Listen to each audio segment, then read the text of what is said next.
Eu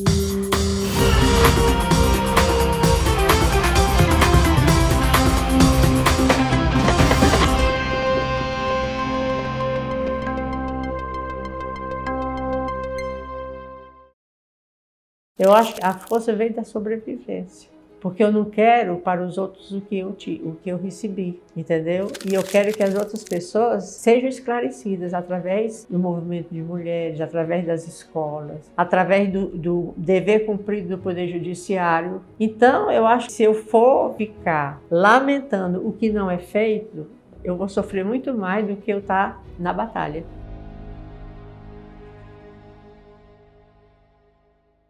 Estamos com áudio. Muito bem, sim. Muito bom dia. Então, estamos começando o Desperta ICL de hoje, sem áudio. Hoje nós começamos mais cedo, sem querer, né, Pedro Falcão? Porque Pedro Falcão estava aqui cantando. O que estávamos cantando, Pedro Falcão? Bella ciao. Una mattina, mi son svegliato. Oh, bella ciao, bella ciao. Eu estou ensinando meu filho a tradução dessa música. Aí eu falo pra ele, o que a gente tem que fazer com o soldado nazista, meu filho? Vocês não queiram saber a resposta. Se uma criança de 5 anos sabe, eu quero crer que adultos sabem também. Nós não vamos dar a resposta aqui, porque todo mundo sabe. Gente, quarta-feira, 6 de março, é isso? 6 de março, o ano está andando. Como diz o meu filho, o meu aniversário demora mais do que o dos outros, né? Ele acha que o aniversário dele demora mais que um ano, né? Como toda criança.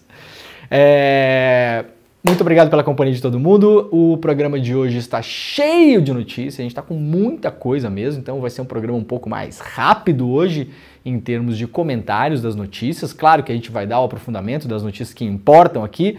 De todo modo, muito obrigado pela companhia de todo mundo. Parabéns para quem já está acordado dessa hora, inclusive para o Chico Alves, que é o editor do nosso site do ICL Notícias, que está acordado desta hora também, para virar, como se diz, a home do nosso site. Você sabe, nós temos um site que começou aí em dezembro, está bombando, tem mais gente chegando na equipe, aliás, daqui a pouquinho a gente vai anunciar novos repórteres, a coisa está andando, iclnoticias.com.br, daqui a pouquinho a gente vai para lá, tem bastante notícia publicada hoje também. Muito obrigado para quem já está nos acompanhando pelas redes sociais, pelo Facebook, pelo Twitter, pela Twitch e também pelo Instagram. Se você desejar, você pode deixar o seu like, pode pular para o YouTube também e fazer aquela rotina básica pela manhã do YouTube. Deixa o like no vídeo, assina o canal, ativa o sininho, mas principalmente compartilhe este programa com as pessoas que você ama e também com o seu tio bolsominion, porque nada melhor do que irritar um bolsominion logo cedo pela manhã. Estamos todos os dias batendo uma audiência incrível, mais de 20 mil aparelhinhos conectados pela internet, fora a audiência que nós fazemos nos nossos parceiros da rede ICL, da grande rede Desperta. Aliás, eu já falei, se você quiser, se você tem aí uma rádio pelo Brasil, uma rádio comunitária, a rádio da sua cidade e quiser transmitir o Desperta ICL ao vivo, você pode entrar em contato com o ICL. Eu não lembro o e-mail de contato, Pedro Falcão, mas o Pedro Falcão vai perguntar para a nossa produção qual é o e-mail de contato. Então você sabe, se você tem uma rádio aí e quer colocar na programação para ter um noticiário logo cedo pela manhã, de grátis, claro, você pode passar de grátis e fazer como os nossos parceiros da TVT, TV aberta em São Paulo, na Grande São Paulo, da TV Quirimurê, TV aberta em Salvador e Grande Salvador, e também no Bom e Velho Radinho. Muito bom dia para quem nos ouve lá na Rádio Heliópolis e também para quem nos escuta, ascolta, já que a gente estava cantando em italiano aqui, Pedro Falcão. Buongiorno a tutti quello che ci ascoltano na Rádio Brasil Atual. Muito obrigado pela companhia de todo mundo. Também compartilhe com as pessoas aí, manda pelo WhatsApp, publica no Facebook, joga lá no Twitter, faça o que você quiser, manda por e-mail para espalhar a palavra do Desperta ICL. Hoje nós estamos aqui com a camiseta do Papai Noel, Pedro Falcão. É o Papai Noel? É o Papai Noel da educação. É o Papai Noel da educação global, né? O nosso amado Paulo Freire. Volta e meia eu uso essa camiseta aqui, eu adoro usar a camiseta do Paulo Freire, né? Tá escrito aqui, aliás, como é que é? O educador se eterniza em cada ser que ele educa. É bonito demais, né? Eu amo essa camiseta aqui. Essa camiseta foi feita pelo meu amigo Luciano Seade, um fazedor de camisetas na sala da casa dele. Fica lá fazendo várias camisetinhas e entre elas ele me deu de presente, aliás, essa camiseta aqui, eu gosto muito dela. Então, de vez em quando, estamos aqui com a camiseta do Papai Noel da Educação Mundial, o senhor Paulo Freire, tão demonizado porque um gênio, todo gênio acaba sendo demonizado em algum momento da sua história. Tá bom, gente? Vamos lá então, que temos muita coisa no programa de hoje, já temos aí quase 5.000 pessoas acompanhando o programa nos primeiros minutos.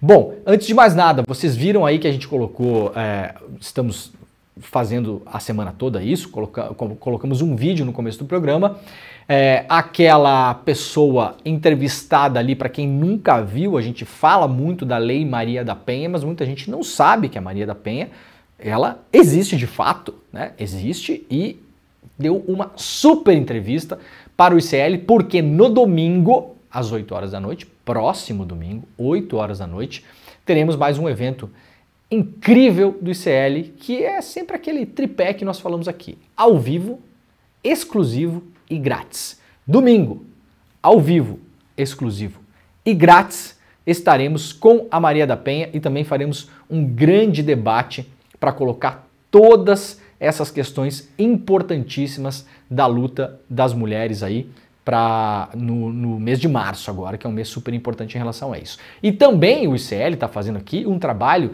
de ativismo, porque esses caras são ativistas, né, o Pedro Falcão? Você não é jornalista, você é ativista, Leandro. Nossa, que bom, você está me elogiando essa hora da manhã já. Muito obrigado, é isso mesmo, é assim que é. Sou ativista mesmo, né? Dos direitos humanos, dos direitos fundamentais, né? Do amor, da coletividade. Somos ativistas, né, o Pedro Falcão? Ativistas do amor, né, o Pedro Falcão? É isso? É isso aí que nós somos. Muito bem. Porque tem aí uma campanha pública, sórdida, para tentar destruir a imagem da Maria da Penha. Tem até documentário, entre aspas, rolando por aí, na plataforma paralela, né? Para mostrar que, na verdade, a Maria da Penha, assim, os tiros que ela tomou, as tentativas de assassinato que ela acabou sendo submetida por conta do criminoso ex-companheiro dela, é mimimi. Mimimi, não é bem assim, não, é menos do que isso, é isso. Tem que ouvir o outro lado, né? Nós aqui somos ativistas, a gente não fica fazendo exercíciozinho, né, de ficar ouvindo esses outros lados, né? Claro que é importante você ouvir outro lado, não estou desfazendo aqui, mas os falsos paralelos, né, o falso equilíbrio, a falsa neutralidade, aqui não, violão. Aqui não, violão. Por aí você consegue encontrar, aqui no Desperta não.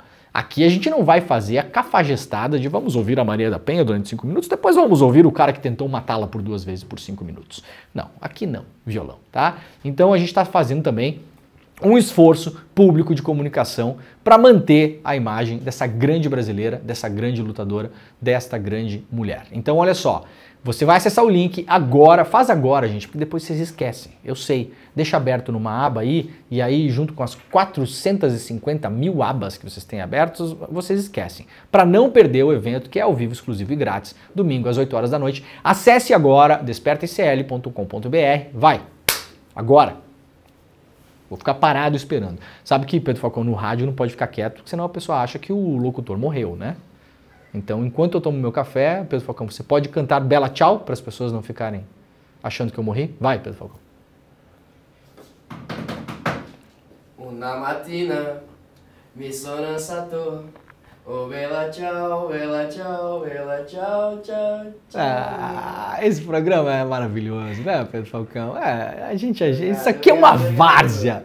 Isso aqui é uma várzea. Eu não sei como a gente está no ar ainda, na verdade. Este programa é uma várzea, mas ela é uma várzea organizada, né, o Pedrinho?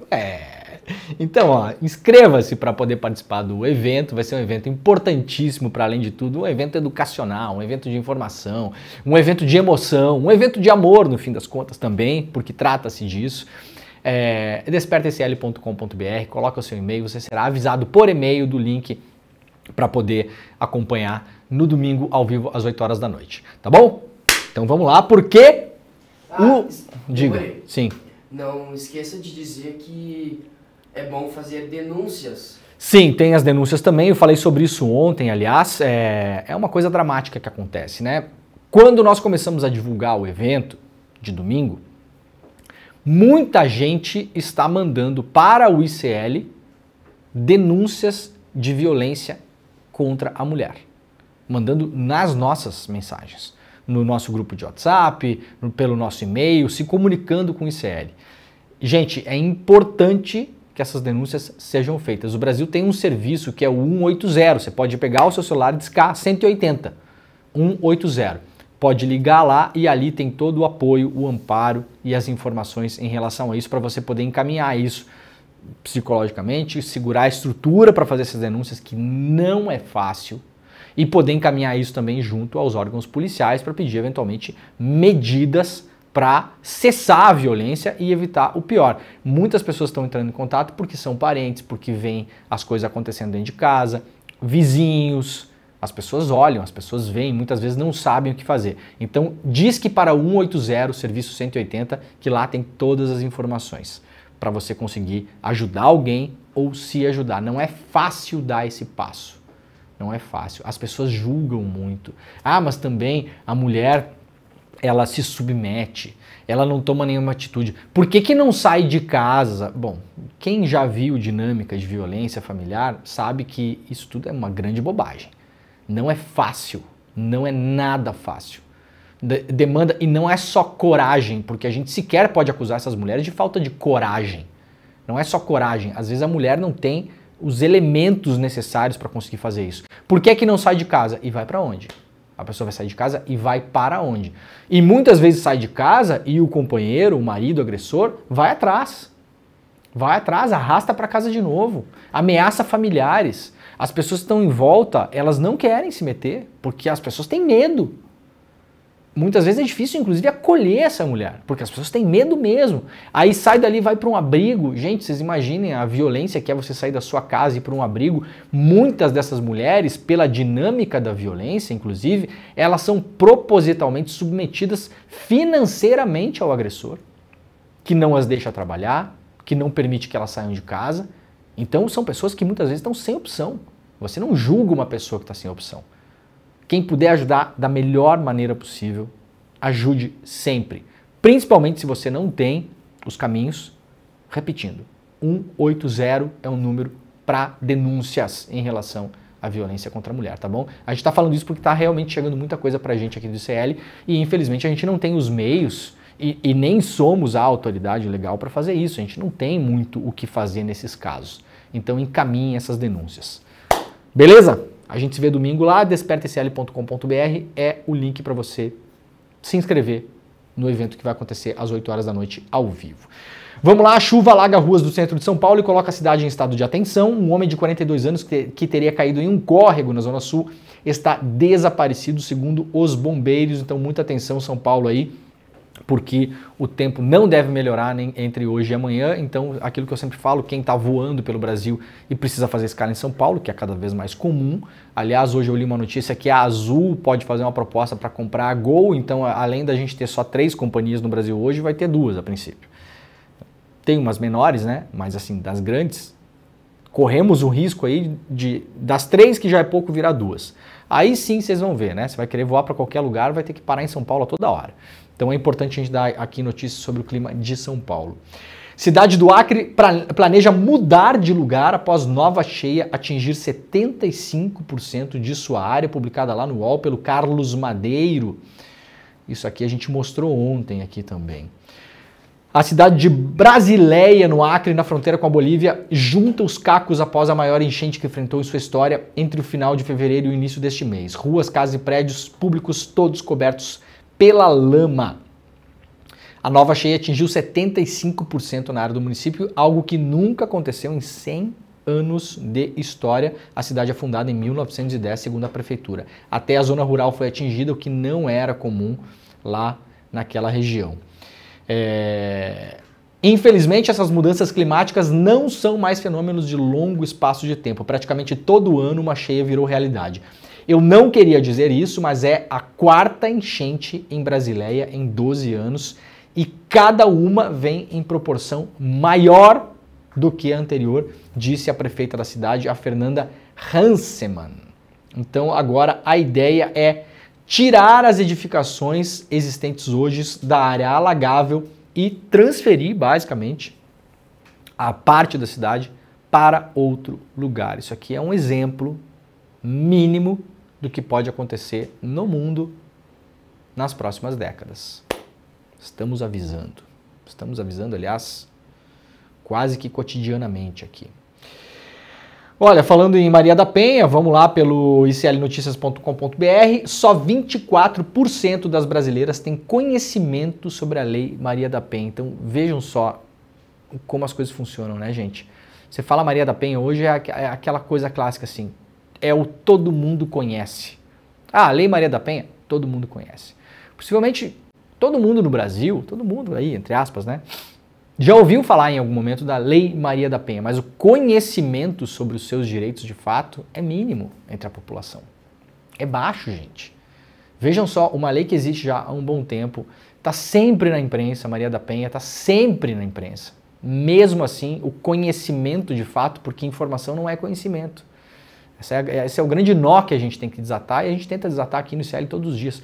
Informação não é conhecimento. Para a pessoa decodificar uma informação em conhecimento, leva tempo. Requer tempo, explicação, paciência. Projeto, um programa. Conhecimento é um programa. Você não cria conhecimento assim, do nada. Eu achei bem alarmante essa pesquisa aqui, na verdade. Não achei que fosse tanto assim.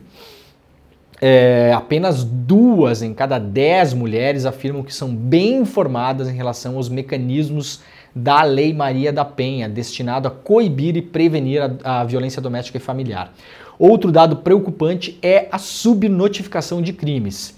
Segundo a 10ª edição da Pesquisa Nacional de Violência contra a Mulher, compilada pelo Observatório da Mulher contra a Violência, e o Instituto Data Senado, ambos do Senado Federal, mesmo nas regiões onde há maior conhecimento sobre a lei, o índice ainda é muito baixo, um pouco acima de 30% das mulheres nas regiões que mais têm conhecimento sobre a Maria da Penha, sabem de fato o que é. A pessoa pode falar, Lei Maria da Penha, a senhora conhece? Conheço. Então tá, sabe como ela funciona? Sabe quais são os mecanismos da lei? Não. Então, já ouviu falar, mas não conhece de fato. Tem a informação, mas não tem o conhecimento. É pouco, né, gente? Então, aí várias entidades estão tentando fazer algumas ações para melhorar o conhecimento, e se melhorasse o conhecimento sobre a lei, certamente a gente evitaria agressões e assassinatos de mulheres. Então é importante a gente espalhar esse conhecimento, por isso é importante o evento que a gente vai fazer no domingo também. Bom, todos os gráficos sobre isso estão publicados lá no iclnoticias.com.br. Ainda lá no nosso site, mercado reduz para 3,76% previsão de inflação para 2024. A perspectiva anterior era um pouquinho maior, então devemos ter uma inflação controlada esse ano, caso nada aconteça de extraordinário. Museu da Diversidade Sexual demite quase metade dos seus funcionários. A gente vai falando aqui que precisa de educação, conhecimento, transformar a informação em conhecimento, e aí a gente vem com uma notícia dessas. É duro, né? Localizado no centro da cidade de São Paulo, o Museu da Diversidade Sexual demitiu 12 dos 30 funcionários, incluindo 2 estagiários. A demissão ocorreu na última quinta-feira, 29. O espaço é vinculado à Secretaria de Cultura, Economia e Indústrias Criativas do governo estadual do senhor Tarcísio de Freitas, que, como bom político da extrema-direita, vai usar essas pautas como cavalo de batalha para blá blá blá eleitoral, e que se dane as pessoas que vão sofrer as consequências disso. Por quê? O museu é um instrumento de conhecimento, que é tudo que essas pessoas não querem, tudo que essas pessoas não querem.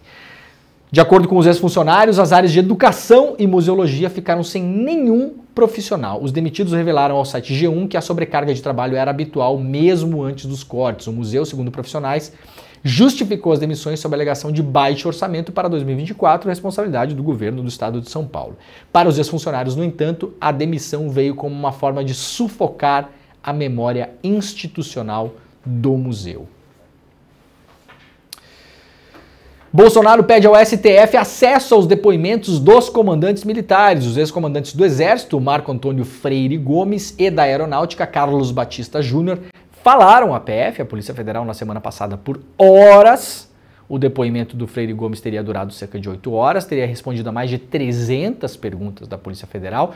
Não conhecemos o teor ainda. Ontem vazou um microfragmento de informação dizendo que nesse depoimento o Freire Gomes teria admitido que participou sim de ao menos 2 reuniões golpistas com a alta cúpula do governo, entre a cúpula Jair Bolsonaro.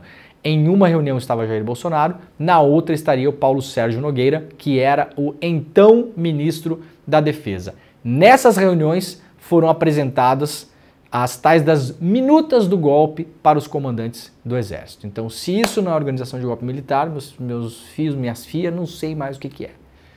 Né? Tem muita gente que eu respeito, inclusive, intelectualmente, tem uma conversa que defende que é só intenção. E intenção não é crime. De fato, intenção não é crime, né? A não ser nos casos em que isso seja previsto expressamente em lei. Então, eu tenho a intenção, por exemplo, de dar umas bolachas no Pedro Falcão. Não tenho, né? Mas vamos falar que tem. Né? Ele já está preparado aqui. Sabe que eu fiz treino de força na musculação ontem e ontem, Pedro Falcão. Então, o bump aqui tá pegado. Tô com uma dor aqui, na verdade. Imagina que esteja com dor. Ah, meu Deus do céu. A pessoa vai ficando velha. Eu acordei hoje lembrando do meu professor da educação física lá. Meu Deus do céu, não conseguia nem comer, tá? Peguei os garfinhos ontem assim, eu tava jantando com os bracinhos tremendo. Viu, Luiz? Mas eu tenho a intenção de cometer um crime, não é crime. Então, essa é a linha de defesa. Eu falei sobre isso ontem no CL Notícias, segunda edição, com o Chico Pinheiro e com a Gabi Varela. E na segunda-feira, a linha de defesa em relação à tentativa do golpe de Estado é que tudo não passou de uma intenção. Então, o Bolsonaro até tinha intenção. Vejam como ele admite que tinha intenção de dar um golpe de Estado. Claro que vai tentar usar mecanismos pseudo-legais para dizer que não era um golpe de Estado. Mas a intenção já é admitida pelo Bolsonaro. Mas a intenção não é crime. Então a gente vai ter que passar a linha da defesa do Bolsonaro para provar que não houve apenas uma intenção, mas um planejamento. E esses depoimentos são super importantes. Andou por aí a informação que o depoimento do Freire Gomes é até mais consistente do que a delação do Mauro Cid. A ver. Por quê? O Freire Gomes participou como testemunha. E testemunha, ela não é necessariamente obrigada a produzir provas. Ela vai lá dar o seu testemunho. E ela pode apresentar provas, claro, mas cabe à polícia fazer a investigação. Diferentemente de um delator, que ele é sim obrigado, né, a apresentar provas daquilo que delata. Porque a delação é meio de prova, não é prova, já explicamos isso aqui várias vezes, etc e tal. Tá bom? Mas, atentos. Veremos como é que a coisa anda nos próximos tempos. O Bolsonaro está pedindo acesso aos depoimentos. Claro que nesse momento não será concedido. Ah, mas isso limita o direito de defesa? Não, porque o Bolsonaro não está se defendendo ainda, nós estamos na fase do inquérito. E na fase do inquérito, o inquérito geralmente é sigiloso, porque a polícia não vai ficar apurando um monte de coisa e toda vez que apura vai ficar avisando a pessoa que é investigada, né? Olha, descobrimos um negócio lá no seu sítio, lá na chácara. Olha, a gente tá falando com fulano aqui que tá contando. Não faz sentido, né? O Bolsonaro vai se defender se virar réu. Por enquanto não é réu, o Bolsonaro é só investigado. Bolsonaro sequer a investigação acabou, sequer está na mão do Ministério Público Federal. Então, passito a passito, suave suavecito. Vamos lá para a revista Fórum. Pazuello descumpre decisão de Alexandre de Moraes sobre general envolvido em tentativa de golpe de Estado. O deputado federal Eduardo Pazuello, o deputado ministro da Educação na gestão assassina da pandemia, está descumprindo uma ordem do ministro Alexandre de Moraes que pede que os investigados pela participação nos planos golpistas do Jair Bolsonaro sejam afastados dos seus cargos públicos. O descumprimento é atribuído tanto a Pazuello quanto à própria liderança do PL na Câmara. A decisão de Moraes, de 8 de fevereiro, impõe que o general da reserva, o Mário Fernandes, que trabalha no gabinete do Pazuello, seja afastado. Fernandes foi ministro interino da Secretaria-Geral da Presidência durante o governo Bolsonaro e atualmente tem um cargo de natureza especial. Segundo a apuração do jornal O Globo, Fernandes segue trabalhando e o site da Câmara mostra que ele recebeu seu salário de R$ 15.600 referente ao mês de fevereiro. Nomeado em 24 de março do ano passado pela liderança do PL, foi emprestado ao gabinete de Pazuello, o que dá a responsabilidade tanto ao deputado quanto ao partido. Fernandes apareceu nas investigações da Polícia Federal por meio de delação premiada do Mauro Cid. Considerado como um dos mais extremistas entre os golpistas, ele teria incitado ostensivamente a realização de um golpe de Estado. Vamos lá para a coluna do Laulo Jardim, no jornal O Globo. Depois de ouvir Freire Gomes, Polícia Federal marca novo depoimento de Mauro Cid. O que está acontecendo? Pedro Falcão está abandonando o programa neste momento, abrindo a porta. Eu acho que te viu um barulho. Ele ouviu um barulho. Já tá preparado, né, pô? Estava preparado já? Eu ouvi um barulho, saiu assim, ó, pela porta. Para quem não conhece Pedro Falcão tem 1,86 m de puro músculo. Né? Tipo o Van Damme naquele comercial da Volvo, com os caminhões assim, Aham. eles andando de ré e Aham. pra cá. Isso, é. Vocês ouviram essa? O Van Damme no comercial da Volvo, que ele fica andando nos caminhões assim. Aquilo lá não é verdade, né? Será que é? Será que ele filmou aquela cena mesmo? Não, o Van Damme é pica, né? Ele inventou o bagulho, velho. O Van Damme é pica. Não, quem inventou o bagulho foi o Bruce Lee. Pera lá. Quem inventou o bagulho foi o Bruce Lee. O Van Damme, ele veio depois. Eu gosto do Van Damme. O Van Damme tem uns filmes bons, ele é bom ator, aliás. Né? Ele é. Tá bom. Depois de ouvir Freire Gomes, a Polícia Federal marcou um novo depoimento do Mauro Cid. Isso aqui já estava programado, porque o Cid, com várias coisas que vieram à tona, a Polícia Federal tinha a impressão de que o Cid tinha escondido algumas informações. Quem avisou sobre isso? Quem avisou? Show avisei. Porque qual é a tarefa primeira do delator? Tentar salvar a própria pele, né, gente? O delator não vai delatar para entregar ninguém. O cara só vai delatar porque acabou a opção. Tem mais o que fazer. É a última linha de saída. Senão vai ficar preso, vai se dar mal. Então ele vai lá delatar, vai contar um pouquinho do que sabe, não vai contar tudo. Se puder, vai mentir, e se puder, vai omitir. É isso que o delator faz.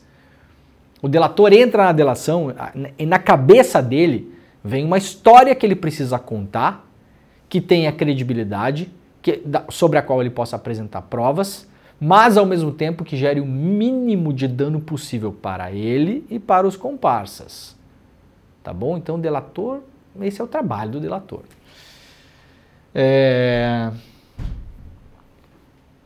Voltaremos então para o site do ICL Notícias. CPI da Braskem, depoimentos começam hoje e moradores duvidam dos resultados.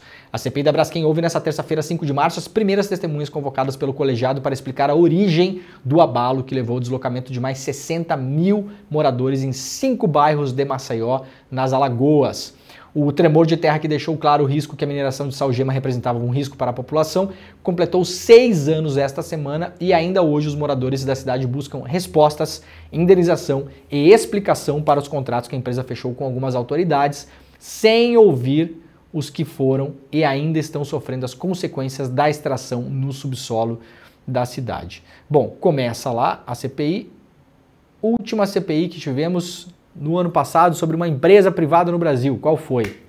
Americanas. Serviu para quê? Passar pano nas Americanas e dar aos controladores, ex-controladores, os chamados sócios de referência, Lehman, Teles e Sicupira, os 3 bilionários estrelas brasileiros, dar a eles, inclusive, um discurso público de que eles foram até mesmo investigados por uma CPI e nada foi encontrado, né? Então, portanto, são inocentes. Sequer foram convidados para dar depoimento na CPI. Sequer foram convidados. Veja bem, eu não estou nem falando que eles foram intimados, porque poderiam ter sido intimados, na condição de investigados. Não, eles não foram nem convidados para falar na CPI. Vamos ver se a da Braskem vai para o mesmo caminho? Vamos ver. Estaremos atentos por aqui. Olha, super terça, assim chamada lá nos Estados Unidos, o Donald Trump venceu em 13 estados até agora e o Biden foi escolhido em 15. Isso lembrando pelos seus partidos, né? Não é que o Biden venceu o Trump na eleição. Calma lá. Nesse momento, os Estados Unidos estão escolhendo os candidatos pelos partidos, então são as chamadas primárias. E aí o Trump está concorrendo para se tornar o candidato do partido dele, republicano, e o Biden do partido dele, democrata. Já está definido, serão esses 2 candidatos. Iremos para uma eleição com Trump e com Biden. Preparem-se para meses de loucura e insanidade e delírio, é o que teremos. E eventualmente preparem-se para um novo governo Trump. Porque a coisa tá aqui, ó. Tá pau a pau nos Estados Unidos. Não, tinha um estado que o Trump não tinha ficado inelegível?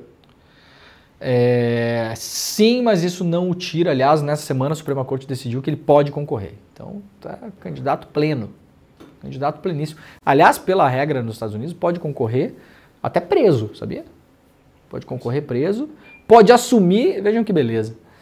O cara pode concorrer preso, Porque, segundo a Constituição dos Estados Unidos, as únicas regras para você concorrer à presidência você tem que ser um cidadão estadunidense nato e tem que ter mais de 35 anos. Essas são as duas regras, não há nenhum impedimento fora isso.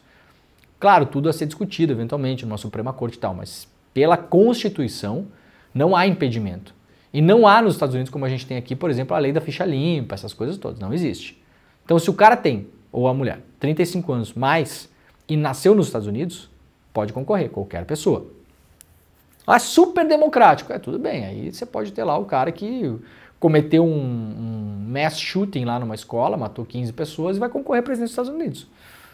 Aí a gente avalia o quanto essa democracia é saudável ou não. Pode, né?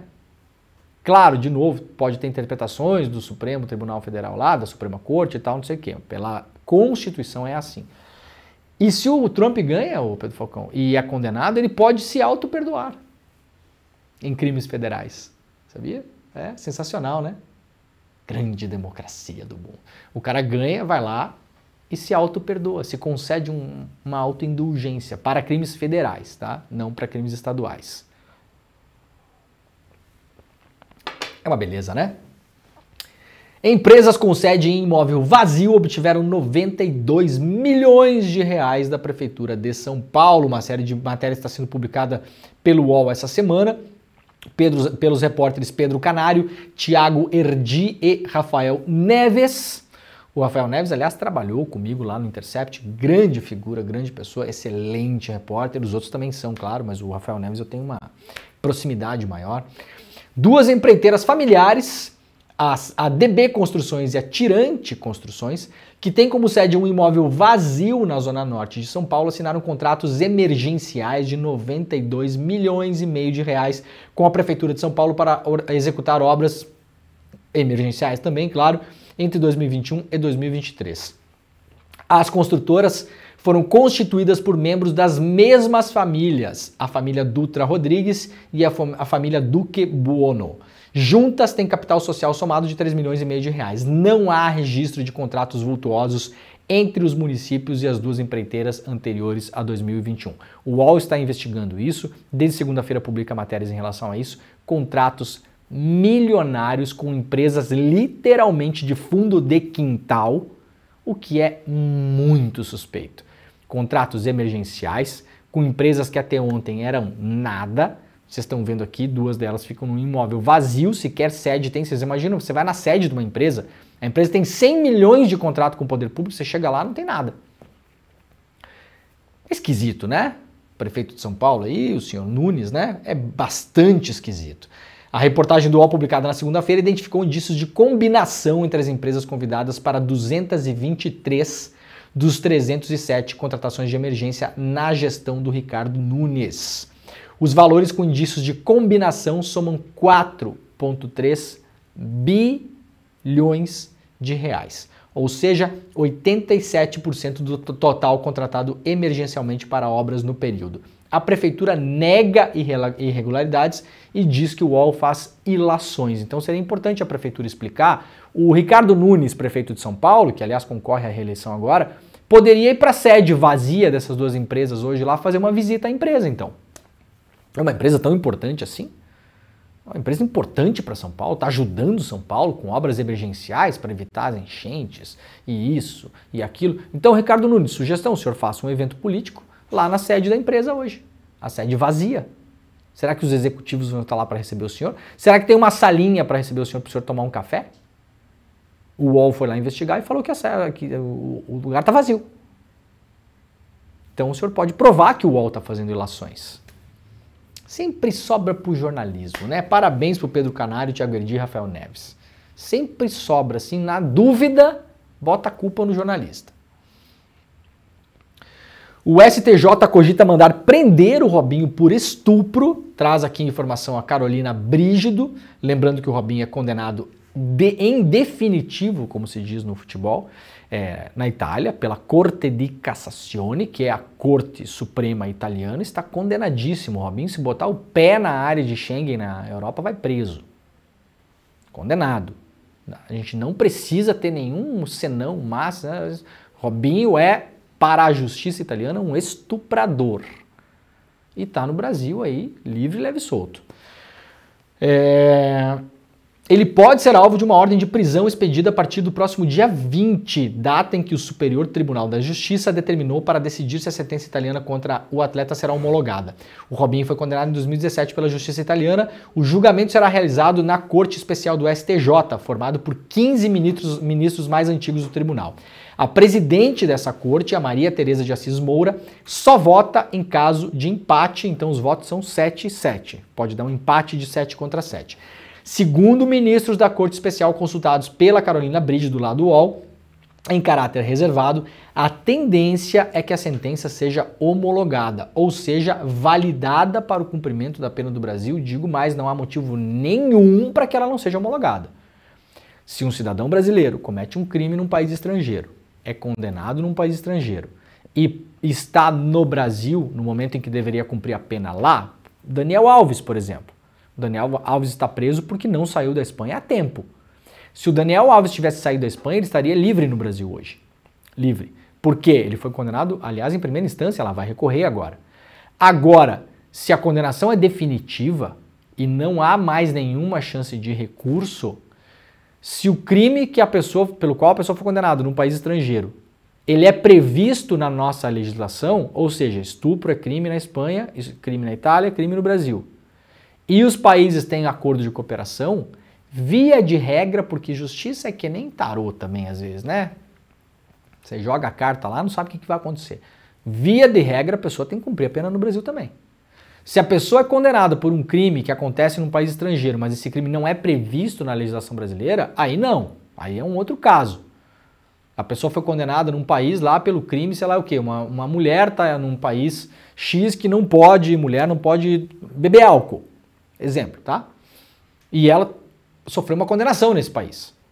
E a punição seria X, uma multa, sei lá o quê. Aí a pessoa está no Brasil. A pessoa não vai ser condenada no Brasil porque no Brasil mulher pode beber álcool. Entenderam? Então, se o crime é previsto no Brasil e no país estrangeiro, a condenação aconteceu, é uma condenação definitiva. Não é um país autoritário, ditatorial, é um país democrático, reconhecido pelo Brasil. Há cooperação, há linhas de cooperação para cumprimento de pena entre os países. Se todos esses pressupostos forem colocados, que é o caso do Brasil com a Itália, então a decisão do país estrangeiro ela é homologada pela justiça brasileira. É como se o julgamento tivesse acontecido aqui. A homologação nada mais é do que dizer, sim, este julgamento é um julgamento reconhecido pela justiça brasileira. Ele seguiu todos os preceitos que a gente seguiria aqui. Claro que os ritos legais são um pouco diferentes, mas o cara teve direito de defesa, fez os seus recursos, apresentou testemunhas, colocou suas provas e teve um julgamento justo.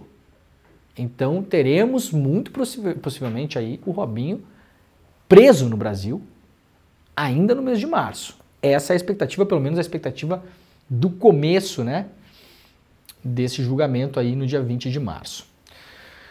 Vamos lá para o site do clnoticias.com.br. Israel barra entrada de 30 caixas de ajuda brasileira em Gaza. Isso aqui é uma operação que foi feita pelo ICL, exclusiva. Até a Folha publicou depois. Aliás, sem dar crédito ao ICL, como acontece com frequência, né? Porque legal mesmo, bacana, é só o que a grande imprensa publica. Os outros não é legal. Até nós mesmos, entre jornalistas, a gente comete esse erro várias vezes. Eu vejo acontecer todos os dias, inclusive. Ah, e se foi a Folha que deu, nem se discute. Ah, e se o fulano deu uma entrevista na Globo News e falou um monte de coisa, é verdade absoluta, não há discussão. Mas aí se foi lá no outro lugar, no outro site lá, daí, tem que ver, porque não sei o quê, porque é irresponsável, porque piriri, blá blá. Vamos dar uma descolonizada na mente aí, galera.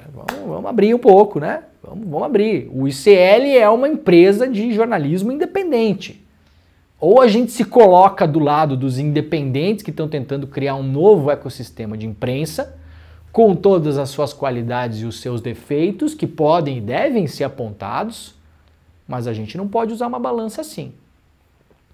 Se saiu no UOL é bom, não tem discussão.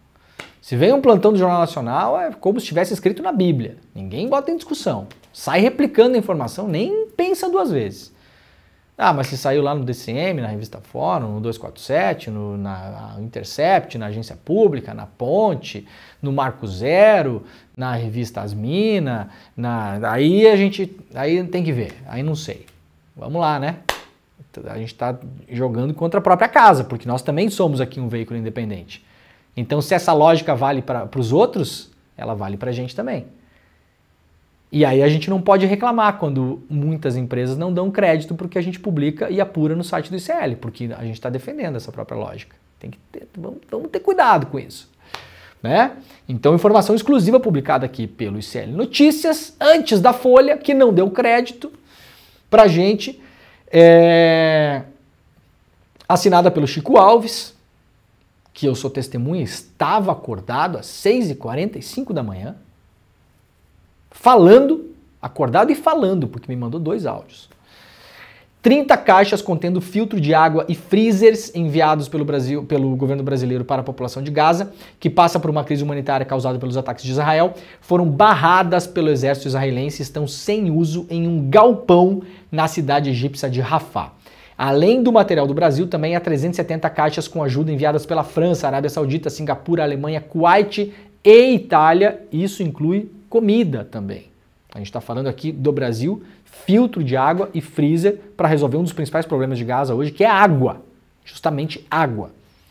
A denúncia foi feita ao ICL Notícias pelo deputado italiano Angelo Bonelli, do Partido Europa Verde, que foi até Rafah como observador da situação crítica que faz sofrer os civis palestinos.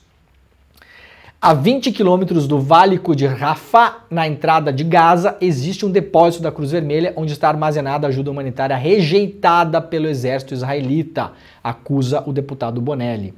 Entre as ajudas rejeitadas estão medicamentos, insumos médicos, incubadoras, refrigeradores para alimentos. As autoridades israelitas rejeitam esses itens porque acreditam que são incompatíveis e perigosos para a segurança do Estado de Israel. Israel que está cometendo um massacre em Gaza, matando pessoas dia a dia, inclusive agora, no inverno, pelo frio, pela fome, por sede, acha que é perigoso países estrangeiros mandarem para Gaza filtros de água. Freezer. Perigoso. Incompatível e perigoso. Insumos médicos. Medicamento. Tudo isso é perigoso. Não pode entrar. Diz o deputado, isso é uma loucura. Aqui estão as caixas enviadas pelo Brasil. Isso aqui são produto da cooperação brasileira que são aqui. Rejeitado da autoridade israeliana. A gente consegue ouvir o áudio, Pedro Falcão? Dá para ouvir? Posso colocar? Mais ou menos, né? Pode colocar, mas tá... Vou colocar. Isso aqui no fundo é o deputado o Bonelli falando, né? Ele está mostrando que essas são as caixas que foram enviadas pelo Brasil, os filtros de água, os freezers, estão todos parados no depósito. No Egito, segundo ele está declarando aqui. Estão vendo, para quem está nos ouvindo pelo rádio, a gente está mostrando caixas de papelão com os insumos todos e a bandeira do Brasil, né? Brasil, cooperação humanitária. Brasil Humanitarian Cooperation está escrito nesse cartaz. E segundo a denúncia, está lá parado. Esse vídeo foi obtido de modo exclusivo também pelo site do ICL Notícias. Ai, não é mole não, né? Vamos lá para o Diário do Centro do Mundo. Chile exclui participação de empresas de Israel em feira de aviação. Na terça-feira, 5 de março, o governo chileno anunciou que as empresas de Israel não participarão da Feira Internacional do Ar e do Espaço, uma das maiores exposições aeroespaciais de defesa e segurança da América Latina. O evento, que ocorrerá no próximo mês em Santiago, contará com a presença de cerca de empresas de 40 países.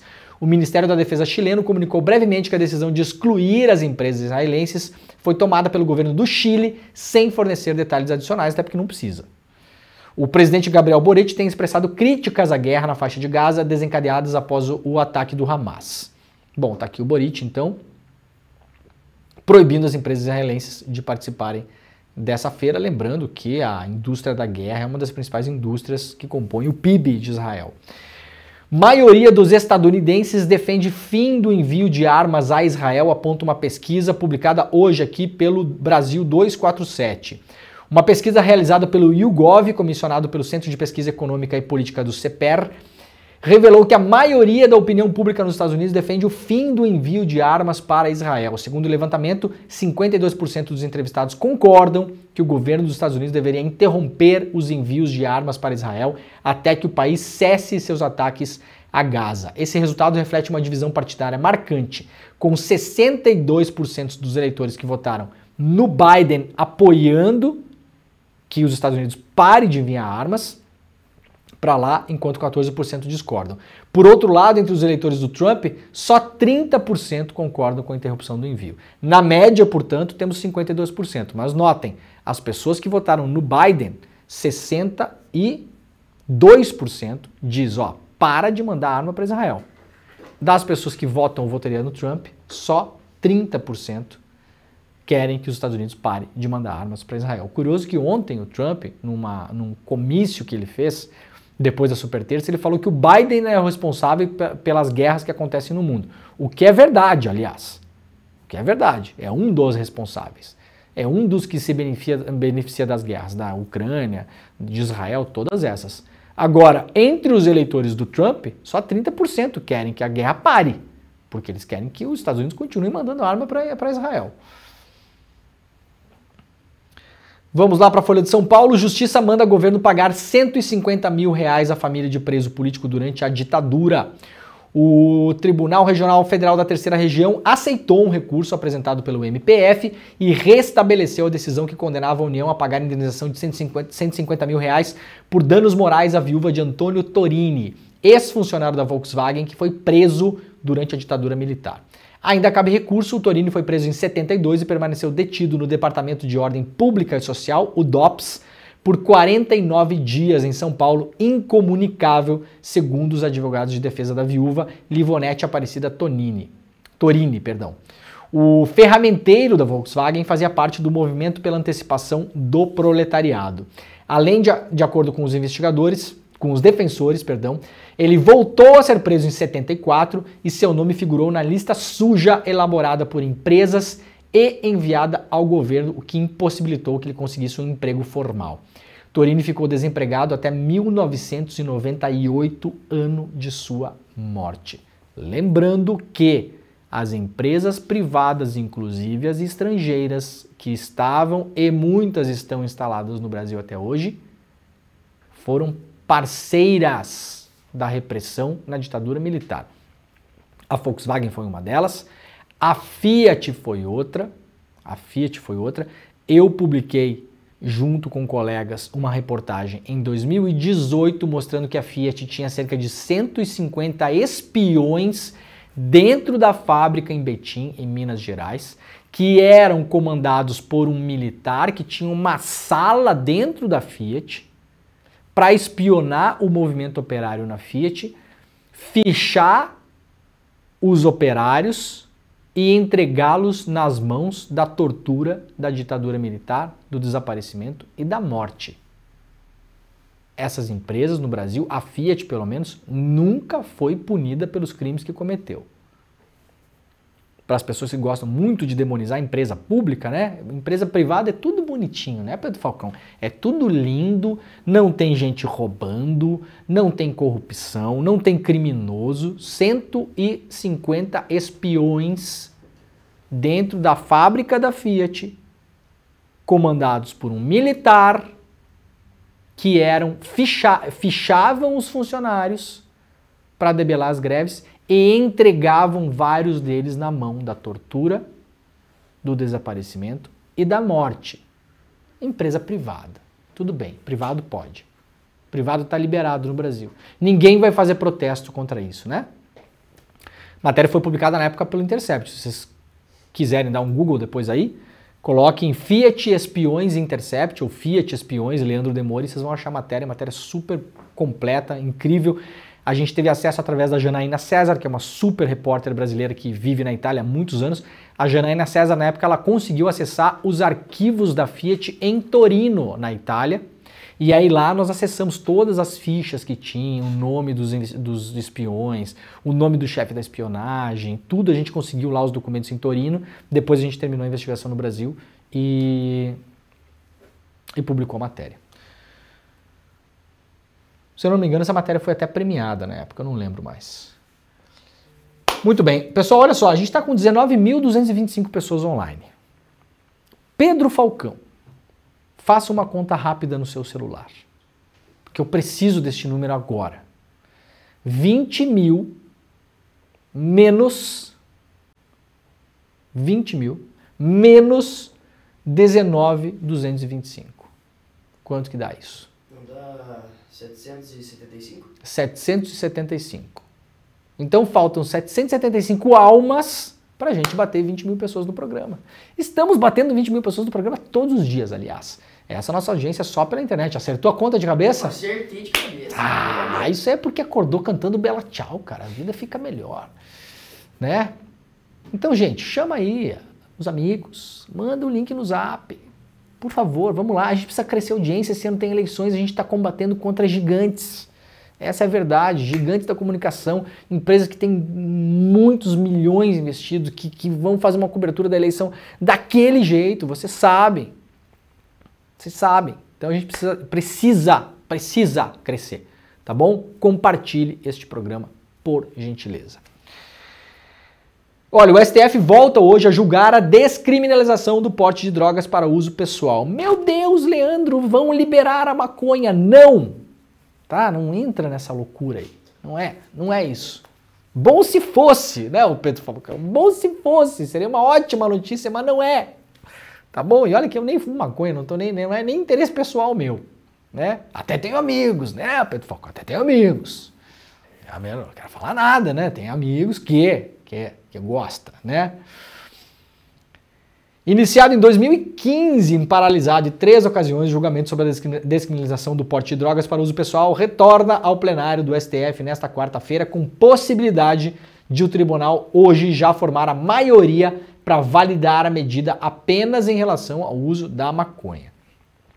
Mas a votação também pode ser interrompida novamente por um novo pedido de vista de alguns ministros. Pedido de vista no STF é uma várzea. Finalmente, no ano passado, se eu não me engano, o tribunal colocou o tempo que o pedido pode ficar na mão do ministro. Já há hoje 5 votos de ministros favoráveis à descriminalização do porte da maconha para uso pessoal, que são o voto do Barroso, do Alexandre de Moraes, do Fachin, da Rosa Weber, que já se aposentou, e do Gilmar Mendes. O Gilmar Mendes é o relator do processo. Defendeu inicialmente que a medida fosse estendida para todas as drogas e argumentou que a criminalização compromete medidas de prevenção e redução de danos, além de gerar punição desproporcional. Em agosto do ano passado, o único que divergiu foi o ministro Cristiano Zanin. Para ele, a conduta não deve ser descriminalizada, mas o usuário que estiver com até 25 gramas de maconha não poderá ser preso. O que é que vai definir o tribunal agora? Bom, vai deixar mais claro quem é usuário e quem é traficante. Porque hoje traficante é assim, se você está fumando um baseado na esquina de uma favela, você é um jovem preto de periferia pobre, você é traficante. Essa é a regra no Brasil hoje. Está escrito isso na lei? Não, não está escrito. Essa é a regra não escrita. Porque cabe simplesmente a 2 PM e um delegado da Polícia Civil definir se você é traficante. Isso depois vira processo judicial.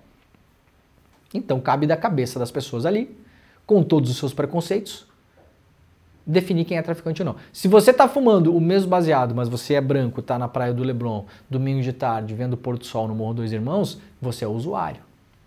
É isso que define, isso separa no Brasil hoje. Não à toa o Gilmar Mendes é o relator desse processo. Porque o Gilmar Mendes, ele fez, né, com todas as críticas que temos ao Gilmar Mendes, em vários momentos da história da República. Mas a gente tem que reconhecer quando as pessoas fazem um trabalho. O Gilmar Mendes, ele é o responsável por fazer os mutirões nas cadeias, para soltar gente. Ele é o único ministro do STF, talvez na história, que se interessou pela população carcerária. E o Gilmar Mendes faz isso há muito tempo. O que aconteceu, Pedro Falcão? Não me assuste. Lembrei de uma coisa. O quê? A gente tem um vídeo para mostrar. Temos um vídeo para mostrar, é verdade. Daqui a pouco eu vou mostrar no final do programa, tá? Muito bem lembrado.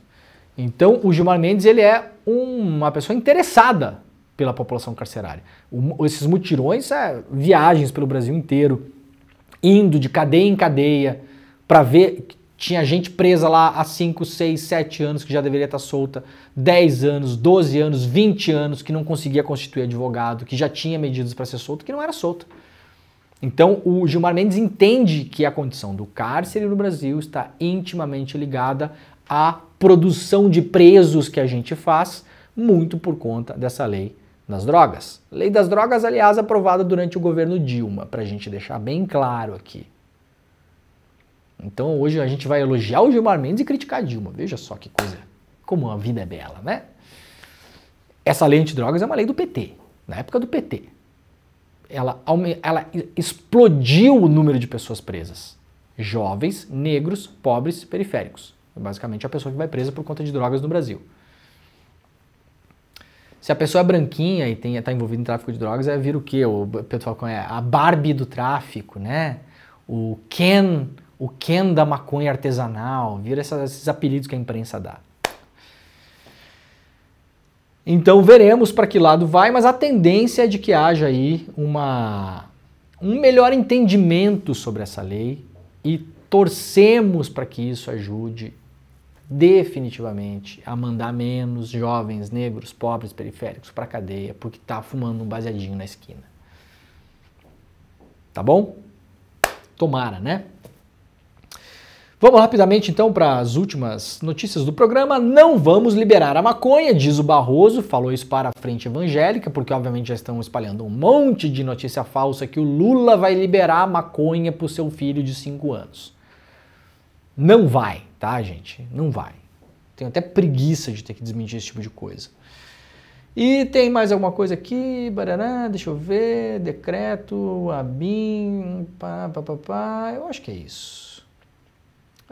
Vou sugerir 2 coisas rapidamente, vocês podem ir lá para a agência pública, tem uma matéria importante sobre a ABIN paralela, órgãos de imprensa se unem e pedem ao Supremo Tribunal Federal que libere a lista dos jornalistas monitorados. Nós ainda não sabemos quais foram os jornalistas que foram investigados ilegalmente pela ABIN paralela. Poucos nomes vazaram, entre eles o meu e o do Glenn Greenwald, jornalistas investigados pela ABIN paralela. No mais não sabemos, então eu faço coro aqui, eu também quero saber quem foram todos os colegas que foram espionados de modo ilegal pelo aparato do Estado brasileiro, porque isso é um completo absurdo, e que depois jornalistas se unam pela primeira vez na história, será que vai acontecer? Para tomar alguma medida legal em relação a isso também. E uma última sugestão aqui, lá no site da Ponte Jornalismo, ponte.org, invasão em enterro, destruição de casas e ameaças contra crianças. Moradores da Baixada denunciam a Polícia Militar de São Paulo, que vem cometendo uma chacina contínua e prolongada desde o ano passado, na tal da Operação Escudo, aplaudida pelo Tarcísio de Freitas em São Paulo em mais de uma ocasião. Tá bom, gente? O programa de hoje está acabando. Quando a gente comentou as questões de Israel, eu ia mostrar um vídeo que me tocou muito, foi publicado no Instagram ontem. É um vídeo do Hassan Rabi.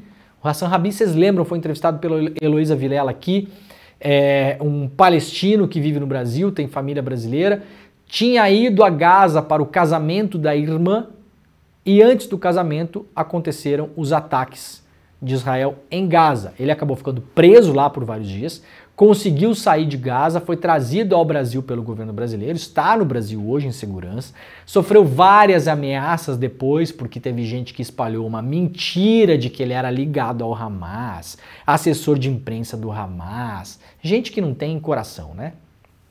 Basicamente isso. E aí o Hassan Rabi publicou no Instagram dele um vídeo mostrando o que era a casa deles, da família deles, o apartamento da família deles em Gaza antes e como está o apartamento da família deles em Gaza hoje, tá? O vídeo de antes é ele fazendo um sprayzinho assim, eu acho que ele tá colocando um cheirinho na casa, então ele vai mostrando os cômodos, vocês vão ver ali uma casa humilde, mas uma casinha bonitinha, organizadinha, e aí depois tem as imagens de como tá a casa do Hassan Rabi. Hoje a gente termina o programa desse modo. Mando um grande abraço, aliás, para o Hassan. E o ICL Notícias, primeira edição, está começando agora. Nós voltaremos amanhã com o Desperta ICL às 7 horas da manhã ao vivo, tá bom, gente? Um grande abraço, tchau para vocês. والشوق فينا لا ينام ودموعنا في الليل تسمع السلام والحزن غلف كل قلب عاشق والعاشق المحروم حتما لا يلام هنا ألف ذكرى ودروب عشق لم تزل ترجو لقاء هنا ألف عبرة ترجوك تأتي أيها الطهر الملاك وعلى الثرى دمع جرى ومن الذي قاسمه يحنو سواه فقلوبنا ودروبنا ذبلت فعد وازرع. Olá, eu sou Eduardo Moreira e queria convidar todos vocês para uma conversa muito especial que eu tive, uma conversa inspiradora, uma conversa forte e uma conversa reveladora também com a Maria da Penha, essa personagem tão importante que a gente tem no nosso país. Olá, eu sou a Maria da Penha e estou convidando você para assistir um papo muito legal que eu tive com o Eduardo Moreira, do ICL. Conto com vocês nessa conversa.